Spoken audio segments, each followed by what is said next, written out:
Bonjour à tous, cette vidéo est un retour d'expérience très spontané à la volée qui va beaucoup s'adresser, enfin qui va s'adresser aux personnes qui ont des grains de beauté et qui voudraient quand même les faire voir ou les faire contrôler par un médecin, ne pas en tout cas laisser les choses dégénérer, se rassurer un petit peu, faire un bilan. Ça s'adresse aux hommes et aux femmes. Bon, mon audience est, je pense, plus masculine que féminine, mais ça intéressera les deux sexes.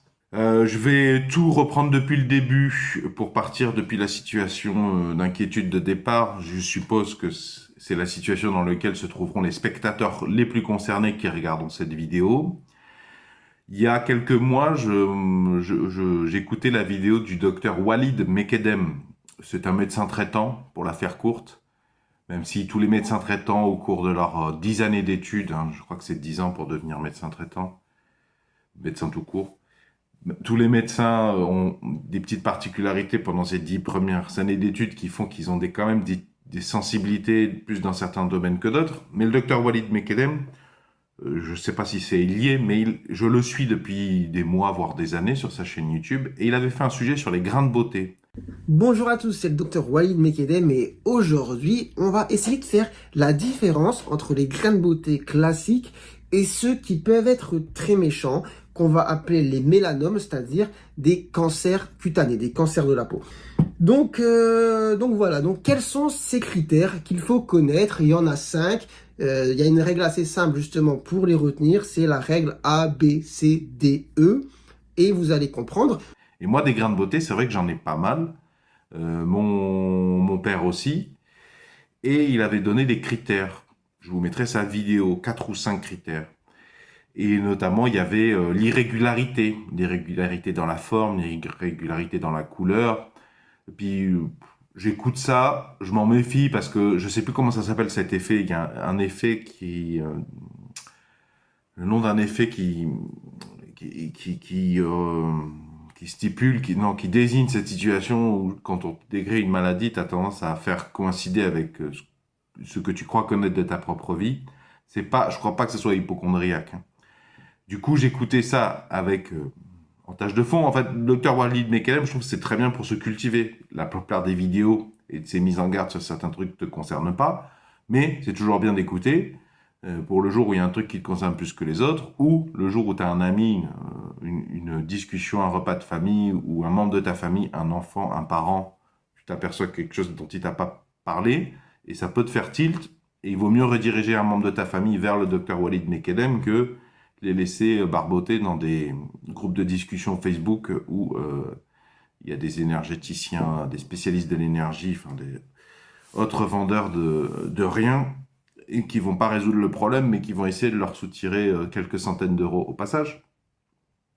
Voilà, et donc suite à la vidéo du Dr Walid Mekelem, peut-être que c'est ta situation aussi, j'ai fait le tour un petit peu de mes grains de beauté. Et deux éléments importants, le terrain de mon père et les cheveux. Les cheveux d'abord. Vous êtes abonné à ma chaîne, pour ceux qui me connaissent déjà, dans une optique de faire des économies, je pense. Peut-être que comme vous, comme moi, vous avez estimé que le coiffeur en France était assez cher, hein, pour avoir vécu en Espagne. Bon, c'est pas tellement le problème, il faut quand même payer correctement les gens. C'est même pas ça le problème, mais euh, c'est pas tellement, c'est même pas l'argent, c'est que devoir supporter quelqu'un qui va me raconter des banalités, combien il travaille dur, qu'il aimerait bien prendre des vacances, il ou elle, le coiffeur ou la coiffeuse, mais qu'il a sa clientèle, et que c'est pas si facile que ça. Bon, ben, ne prends pas de vacances. Ah oui, mais je suis fatigué. Bon, ben, prends des vacances. Ah oui, mais je peux pas partir comme ça. Et puis, je pense que c'est une des formations professionnelles de coiffeur. C'est très intéressant d'avoir des... Enfin, j'aime bien discuter avec des coiffeurs ou des coiffeuses, mais je crois qu'ils ont la tête comme ça, et ils restent toujours au niveau superficiel de tous les sujets. Ils connaissent plein de sujets, mais c'est toujours un traitement superficiel. Et puis bon, quand tu fais le calcul, pour aller chez le coiffeur, il y a quoi? 1 heure de marche? Le coiffeur, il faut perdre un peu des neurones au passage et revenir. Moi, je préfère me raser. Voilà, je préfère me raser, je fais des économies et j'arrive pas à me coiffer, donc je me rase.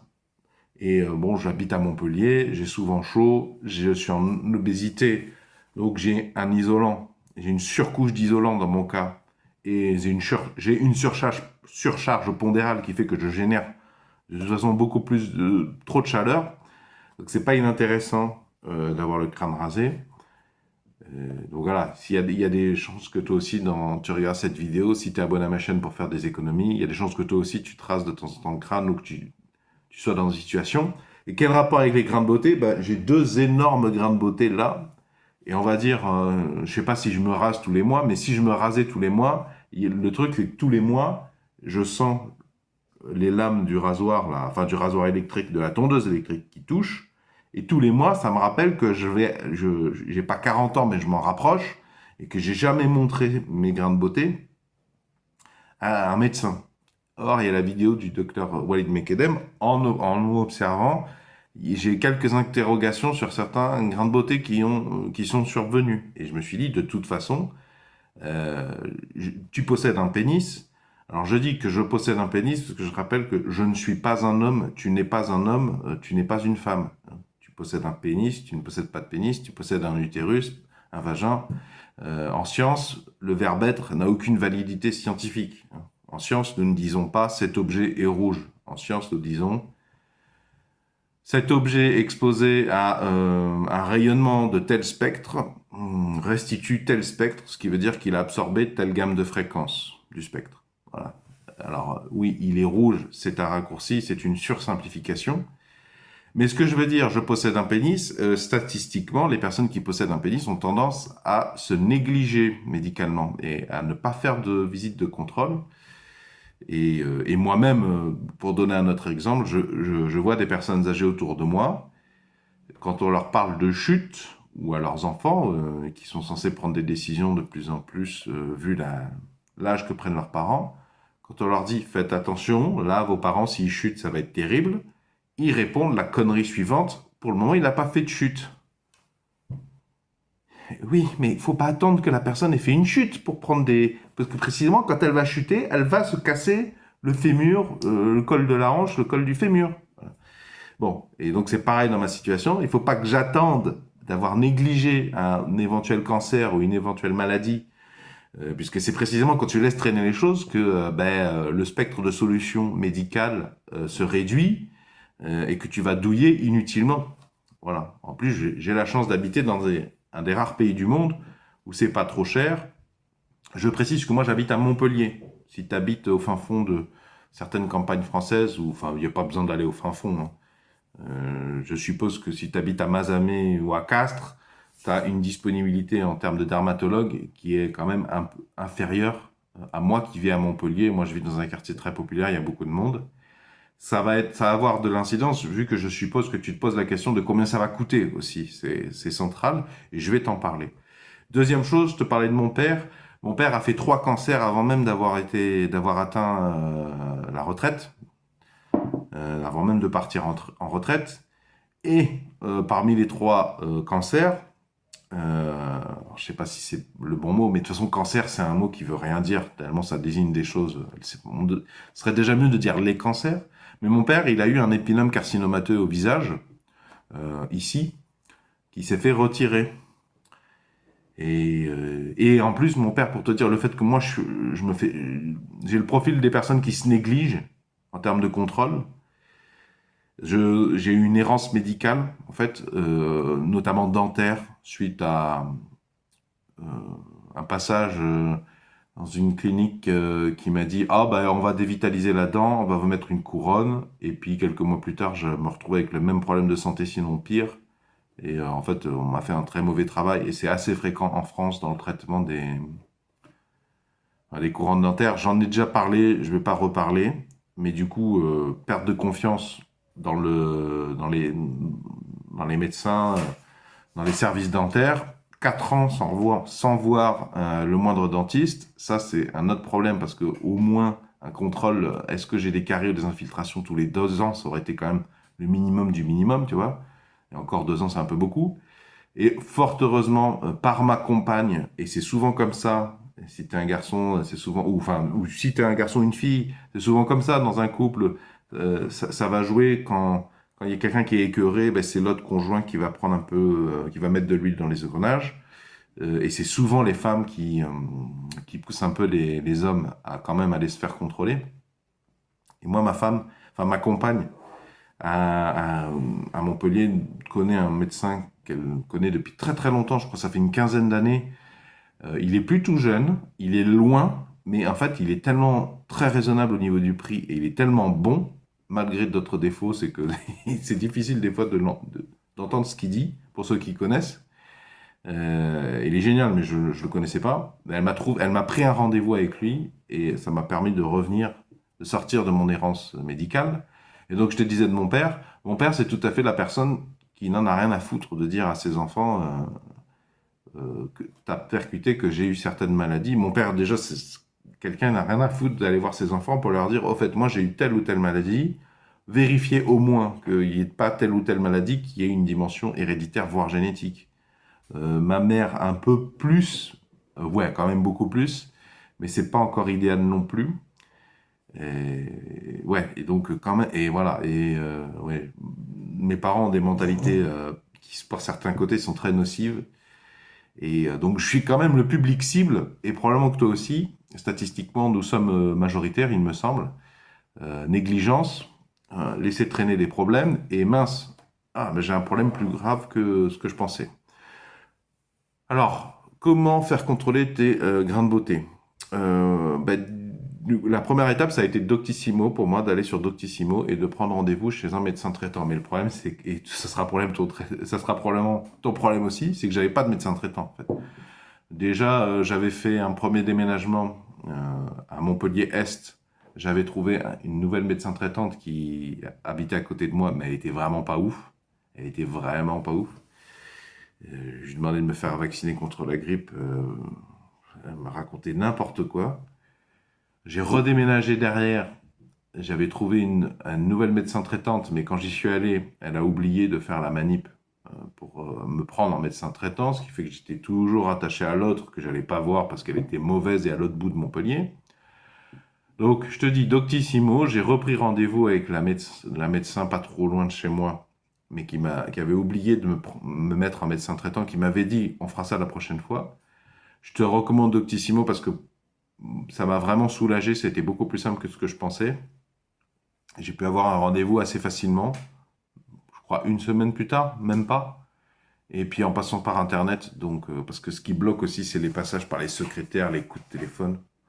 Passer par Internet, ça m'a pris même pas 10 minutes, 15 minutes de trouver rendez-vous. Donc, ce rendez-vous chez mon médecin traitant, j'en ai profité pour me faire prescrire un bilan sanguin, parce que j'en avais jamais fait. C'est ça qui est marrant, ma compagne, qui est née dans un pays assez loin de la France, qui,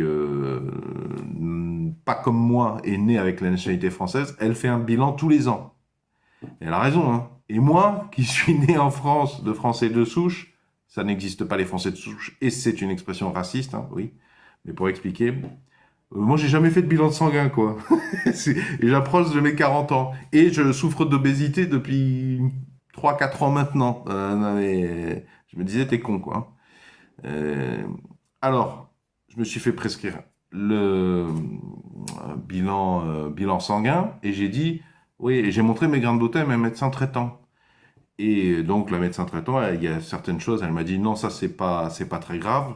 Genre, elle a su détecter ce qu'on appelle un molluscus, je crois. Je te mettrai les noms exacts et complets de molluscus dans la description sous la vidéo. C'est celui-là. Là. Bon, de toute façon, je vais pas te montrer très en détail, puisque le but, c'est que tu ailles voir un médecin. Voilà, je voudrais pas que tu fasses de la surinterprétation à partir d'images prises avec un smartphone par quelqu'un qui n'y connaît que dalle. Donc ça, la médecin traitant m'avait renseigné, m'avait dit ça non. Par contre, les autres trucs, m'avait dit oui, il faudrait que vous alliez voir un dermatologue. J'avais demandé si elle pouvait m'en conseiller un. Elle m'a conseillé un à Montpellier que je te mettrai dans la description sous la vidéo. Elle me l'a conseillé, elle m'a dit au motif qu'il est équipé de tout. Du coup, je crois que ce qu'elle voulait me dire, c'est que s'il y a besoin de faire un examen, il vous le fait minute. Et ça, j'apprécie. D'ailleurs, le dentiste avec qui j'ai renoué, c'est le cas. Il est très bon, mais en plus, il est très raisonnable au niveau du prix. Mais en plus, il a plein de choses chez lui. Donc, il n'y a pas d'histoire de on interrompt, on prescrit des rendez-vous médicaux, il faut prendre rendez-vous à un autre endroit, on se revoit dans 2 mois, le temps que ça se passe, et on aura tout oublié de ce qu'on avait dit, qu'il va falloir tout reprendre depuis le début. Je te mettrai dans la description sous la vidéo, si ça s'intéresse, les références du médecin que me recommandait à Montpellier, ma médecin traitant. Mais je n'y suis pas allé suite à la consultation des avis sur Google. J'ai vérifié sur Google, il était souvent question de dépassement d'honoraires. Moi, ça me gave, les dépassements d'honoraires. C'est même pas tellement pour l'argent, mais c'est que c'est le festival de n'importe quoi. Il n'y a aucune lisibilité. Et puis, c'est la surprise, quoi. Je n'accepte pas, c'est inacceptable. Je vais à un rendez-vous, hop, dépassement d'honoraires. Chacun fait sa petite sauce. Non, non, non, non. Moi, j'aime pas trop les surprises, surtout dans ce genre. Et puis, en plus, il était à plus d'une heure et demie plus d'une heure de marche. Il était à au moins à 1 h 15 de marche. Moi, j'essaie d'aller à pied. J'habite à Montpellier, donc je vais pas attendre d'avoir déménagé dans un village ou au fin fond de la campagne pour me dire ah, si seulement j'avais profité à Montpellier ou dans une grande ville de la proximité et du choix de médecins. Donc j'ai regardé sur Google Maps enfin sur Internet en fait, hein, grâce à Google Maps, je situais les différents dermatologues dans mon secteur et je regardais les avis. Et c'est comme ça que j'ai trouvé vraiment pas loin de chez moi, à côté du supermarché où je vais d'habitude, si tu veux, enfin un des principaux supermarchés où je vais d'habitude, vraiment 15 minutes de marche. Par contre, au niveau du délai, je crois que je m'y suis pris. Je te mettrai les dates exactes, mais j'ai dû me prendre 1 mois à l'avance. Je te mettrai le délai. Je te retrouverai le délai enfin, les dates pour te dire combien de temps pour obtenir un rendez-vous, quoi. Enfin, dans combien de temps était le rendez-vous qui m'a été proposé. Mais bon, moi, j'étais pas non plus j'étais pas à 1 mois près ni à 2 mois près, tu vois. C'est simple. Enfin, c'est simplement qu'il fallait faire un contrôle. C'était pas une urgence du tout. Et les avis Google disaient que ben, le travail était correct, que c'était très raisonnable au niveau de la rémunération. J'ai bien aimé, en plus, c'est que quand j'ai appelé pour prendre rendez-vous, pas de fioriture. Par contre, ils m'ont annoncé la rémunération. Je te dirais la rémunération qu'ils m'avaient annoncée, mais c'était très raisonnable. Je me souviens plus. Je me souviens de ce dont j'ai payé, mais je me souviens plus de la somme qu'ils m'avaient annoncée, que m'avait annoncé la secrétaire quand elle m'avait donné le rendez-vous. La secrétaire m'avait demandé est-ce que vous faites déjà partie du cabinet médical, je crois, ou est-ce que vous êtes en urgence? Les deux réponses étaient non, mais ça n'a pas posé de problème du tout. Ils m'ont pris et ils m'ont donné un rendez-vous sans contrainte particulière. En tout cas, s'il y avait des contraintes, ça m'a échappé. C'est ça que j'ai apprécié. Et bah, c'était hier mon rendez-vous. Donc j'y suis allé. Effectivement, bah, c'est dans un quartier très populaire. Donc moi je pense que si les médecins installent leur cabinet comme ça, potentiellement c'est quand même une volonté un peu politique d'offrir un service de qualité à un prix populaire. J'ai payé 31,50 € pour te le dire. Je suppose que je vais me faire rembourser après par la sécurité. Je me souviens plus. Je me souviens plus ce qu'elle m'avait annoncé lors de la prise du rendez-vous par téléphone. Il m'avait annoncé, je crois que je serai intégralement remboursé par la sécurité sociale. Je te mettrai dans la description sous la vidéo ce qu'il m'avait annoncé. Et je te mettrai d'ailleurs les délais de remboursement sécurité sociale et mutuelle. Alors, les informations que je choisis de te restituer que j'ai eues au cours de ce passage chez le dermatologue. Alors moi, le dermatologue m'a dit, oui, effectivement, vous avez pas mal de choses, vous, sur le corps. Vous avez pas mal de grains de beauté. Vous avez ce que vous pensez peut-être être des grains de beauté, mais qui ne sont pas des grains de beauté. Donc elle a vu le molluscus, elle m'a confirmé que ça c'était complètement bénin. J'ai aussi des angiomes rubis. Ça, par exemple. Ça, c'est un angiome rubis. Mais elle m'a expliqué que c'est complètement anodin, c'est complètement bénin et anodin, je crois, et c'est vasculaire en fait. Ça vient de ton système vasculaire, apparemment c'est les vaisseaux sanguins qui remontent là. C'est pas un grain de beauté. Et je t'avoue que les petits rouges vifs comme ça, ils m'inspiraient pas confiance, et je me souviens très nettement en avoir vu sur mon père aussi quand nous allions pêcher ou faire du bateau. Les rouges vifs en fait, enfin ceux-là, leur couleur n'inspire pas trop la confiance. Ils ont l'air méchants, vicieux, puis non, elle m'a dit, c'est que des angiomes rubis. Chose marrante, j'ai beaucoup plus de grains de beauté et d'angiomes, enfin, ouais, sur la moitié supérieure du tronc. Je lui ai demandé si c'était lié au soleil. Elle m'a dit non. Qu'est-ce qu'elle m'a dit? Ah oui, à propos de l'épinome carcinomateux, parce que je lui dis, voilà, mon père, il a fait 3 cancers, puis il communique pas bien, et puis moi, j'ai jamais été contrôlé, et ben, on vit quand même dans le sud, hein, et je vais à la plage, mais je me protège bien. Moi, je me protège bien. Et donc, je lui ai parlé de l'épinome carcinomateux, quoi, ça m'inquiétait. Est-ce que je suis susceptible d'avoir ça? Et donc, la réponse du dermatologue, c'est non, l'épinome carcinomateux, non. Parce que si j'ai bien compris, elle m'a dit l'épinome carcinomateux, c'est pas héréditaire ni génétique. Donc, elle m'a inspecté visuellement partout, sauf la partie génitale.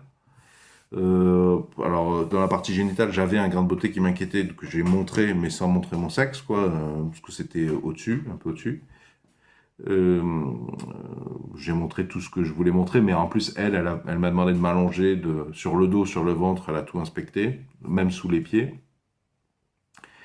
Et donc, pour l'épinome carcinomateux, elle m'a dit non, c'est pas héréditaire, c'est pas génétique, pas d'inquiétude à ce niveau-là. Par contre, elle m'a dit, enfin, elle m'a fait comprendre, si j'ai bien compris, que c'est plutôt les mélanomes que vous devez rechercher dans votre famille, chez vos parents. Est-ce qu'il y a des mélanomes? C'est ça qui est héréditaire et génétique. Et moi, a priori, c'est pas mon cas. Pas à ma connaissance en tout cas. Mais bon, il y a tellement de problèmes de communication dans ma famille, comme dans toutes les familles, j'ai envie de te dire. Ce serait pas impossible non plus qu'il y ait des mélanomes dont j'ignore l'existence. Mais donc, si toi, je te donne l'information, c'est plutôt les mélanomes ou des trucs qui sont connus comme étant héréditaires ou génétiques qu'il faut chercher. Épinome carcinomateux, apparemment, non, ça va. Par contre, elle m'a dit, comme vous avez beaucoup de grains de beauté et d'autres trucs, il faut que vous fassiez contrôler régulièrement. Mais elle m'a pas dit qu'est-ce que ça voulait dire régulièrement. Je lui ai dit est-ce que vous voulez dire tous les 2 ans? Elle m'a dit oui, par exemple tous les 2 ans, oui. Donc j'ai demandé un rendez-vous pour dans 2 ans à la secrétaire. Ça l'a fait sourire. Elle m'a dit non, c'est pas possible. Ce que je comprends volontiers, mais ça aurait été dommage de pas la tenter et ça aurait été dommage de pas la faire sourire parce que ce cabinet était très bien. La secrétaire, elle souriait pas beaucoup. Je pense que enfin, moi, je préfère ça, hein. Je préfère des gens qui font pas de fioritures, mais c'est pas cher et le travail est bien fait que des gens qui font des sourires et qui t'assassinent en dépassement d'honoraires, hein. Ça, c'est sûr. Donc, elle m'a dit, la prochaine fois que vous revenez, donc, vous m'appelez 2 mois avant. 2 mois à l'avance. C'est une indication pour tes rendez-vous. 2 mois à l'avance. Faut prévoir 2 mois à l'avance. Ok, donc je l'appellerai dans 1 an et 10 mois, en théorie. Il faut que je le note dans mon agenda. Qu'est-ce qu'elle m'a dit d'autre? Il y a peut-être des choses que la dermatologue m'a dit que j'oublie, là, qui ne me viennent plus à l'esprit, parce que là, c'est vraiment complète improvisation. C'était hier. J'essaie de faire la vidéo rapidement avant d'oublier la plupart des trucs. S'il y a des oublis, je te les mettrai dans la description sous la vidéo. Donc, va vérifier, s'il te plaît, qu'il n'y a pas des compléments, des oublis ou des erratums que je t'aurais mis dans la description sous la vidéo. Et oui, à propos de l'épinome carcinomateux, de ce que j'ai cru comprendre, mon père, il a payé une exposition au soleil. Et effectivement, mon père, il a beaucoup pêché avec son propre père. Et je pense que, enfin, vu la génération et tout ça, tu connais, mon père se protège mieux, mais il se protège mieux depuis 30 ans seulement. Je pense que les 30-40 premières années de sa vie, enfin, surtout les 25 premières années de sa vie, il a beaucoup fait de planche à voile, beaucoup fait de bateaux avec ses potes, beaucoup de pêche, de longues heures, des journées entières sur la mer, plus la nuit, plus la journée derrière. Et de ce que j'ai cru comprendre, l'épinome carcinomateux, c'est plutôt une sanction du soleil, quoi. C'est plutôt un truc sur facteurs environnementaux, c'est plutôt le soleil. Donc là, le dermatologue m'a expliqué ça. Il m'a dit de me continuer à me méfier du soleil, hein. Je lui ai expliqué que moi je faisais vachement gaffe. C'est pour ça d'ailleurs que j'achète des chemises à manches longues. Ça cache mon obésité, j'ai l'air élégant partout et je m'en sers pour aller à la plage. Et à la plage, ça marche très bien parce que j'aime pas la crème solaire. Entre guillemets, ça coûte extrêmement cher la crème solaire. Mais quand tu as une chemise à manches longues, t'as pas besoin. Chapeau, lunettes de soleil, moi j'en mets systématiquement. Je suis même celui qui fait suer ma compagne avec ça. Mais quand tu remontes ton col, que tu as des manches longues, pour avoir voyagé en Afrique subsaharienne aussi, hein, au Kenya, là, il peut rien t'arriver, hein. Et en plus, t'es élégant. T'es élégant. Plus le soleil tape, plus t'es blanc pétant. Donc elle m'a dit, bah, c'est bien, continue avec ça. Bah, en plus, c'est du coton, hein, donc c'est vraiment opaque, hein. Et elle m'a dit, la plage, si vous allez à la plage, c'est vrai que je vais à la plage, je continue à aller de temps en temps, assez régulièrement. Et elle m'a dit, ouais, plutôt le matin, fin d'après-midi. Bon, ça c'est des conseils que j'avais déjà, y compris de mon propre père, pour aller à la pêche. Tu vas pas à la pêche entre midi, enfin, tu vois, aux alentours de midi ou trop tôt en début d'après-midi, parce que déjà, de réputation, à ma connaissance, ça mord pas. Le soleil est trop dur, quoi. Moi, j'y vais le matin. Mais le matin, elle m'a dit, matin, hein, je parle pas de. Elle m'a dit, faites attention, fin de matinée, 11h, c'est déjà tard. Hein, là, vous prenez un max d'UV. Hein, 11h, midi est vite arrivé, c'est dangereux. Concernant les deux gros, énormes grains de beauté enfin, énormes, non, faut pas déconner. Mais ils sont beaux, quoi. Et c'est surtout qu'à chaque fois que je me rase, ben, ça les met en exergue. Je m'en fiche esthétiquement. Mais ça me rappelle à chaque fois que j'ai pas pris encore rendez-vous chez le dermatologue. Elle m'a dit non, non, ils sont bénins. De manière générale, elle m'a dit les gros grains de beauté ou les grains de beauté sur lesquels il y a des poils. Quand j'étais ado, j'avais un bon pote qui en avait sur le visage. C'est ce qu'on appelle les poireaux, je crois, vulgairement. Elle m'a dit, de manière générale, la dermatologue, elle m'a dit, les gros grains de beauté ou ceux qui ont des poils, en général, ils sont impressionnants, mais en général, non. C'est pas ceux-là qui sont problématiques. Ceux-là sont bénins. Bon, elle m'a dit, on peut vous les retirer, mais c'est un acte chirurgical. Elle était hyper partante pour le faire, j'avais l'impression. Mais elle m'a dit, c'est esthétique et vous aurez des cicatrices. Mais en plus, j'imagine, comme c'est au niveau du cuir chevelu, j'imagine qu'en plus des cicatrices, des grains de beauté en eux-mêmes, tu peux avoir un petit motif au niveau du cuir chevelu. Moi, comme je vais pas faire de la chirurgie, tout ça, tu me dis que c'est bénin, moi je m'en fiche. Hein. Tu l'as contrôlé, tu m'as dit que ça allait bien. Rouler jeunesse. Hein. Elle m'a dit,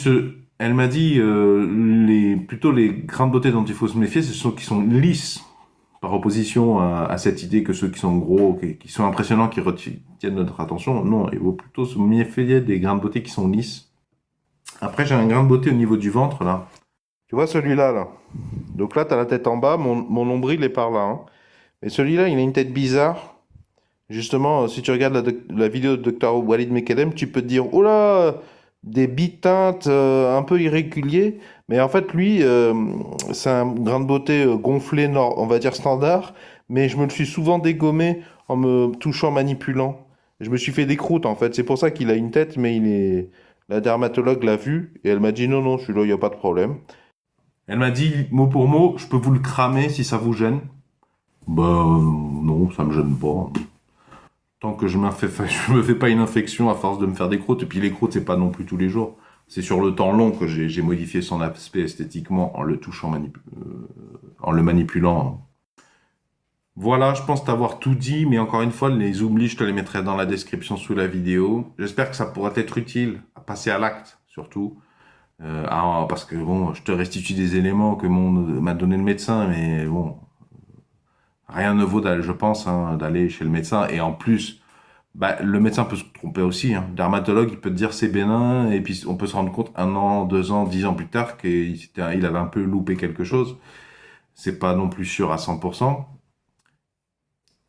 Mais en tout cas, je te recommande de passer à l'action parce que c'est un énorme soulagement. Voilà, parce que j'avais laissé traîner cette histoire, je n'avais pas d'éléments de réponse.